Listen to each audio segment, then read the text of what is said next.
2024 সালের আইপিএলে মুস্তাফিজকে দিল্লি ক্যাপিটালস ছেড়ে দিলেও তাকে দলে নিয়েছে চেন্নাই সুপার কিংস। মুস্তাফিজুর রহমানকে ছেড়ে দিয়ে 6,50,00,000 রুপিতে অ্যান্ড্রয়েড নকিয়াকে দলে ভিড়িয়েছে দিল্লি ক্যাপিটালস। আর সেই অ্যান্ড্রয়েড নকিয়াই দলের আস্থার প্রতিদান দিতে পারেননি। দিল্লি ক্যাপিটালস এখন পর্যন্ত 2 ম্যাচ খেলেছে, সেই 2 ম্যাচেই বাজে পারফরমেন্স করেছেন নকিয়ার এমন পারফরমেন্সে ম্যাচ হেরেছে দুইবার দিল্লি ক্যাপিটালস। তবে দিল্লি ক্যাপিটালসের চিত্রটা ভিন্ন হতে পারত যদি মুস্তাফিজুর রহমান দলটিতে থাকতেন। যেই মুস্তাফিজুর রহমানকে অবহেলা করে দল থেকে বের করে দিয়েছেন, সেই মুস্তাফিজুর রহমানই এখন চেন্নাই সুপার কিংসের সবচেয়ে গুরুত্বপূর্ণ বোলার।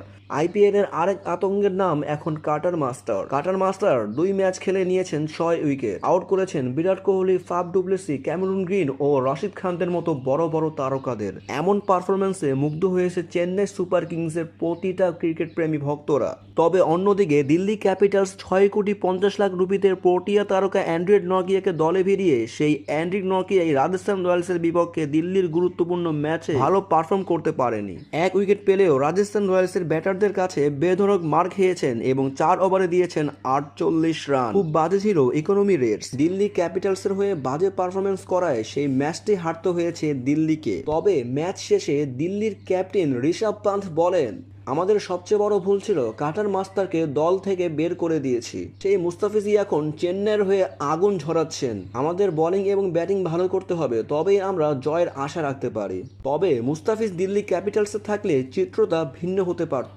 এমনটাই জানান ঋষভ পান্থ। তবে আরও জানতে এই চ্যানেলটিকে এখনই সাবস্ক্রাইব করুন।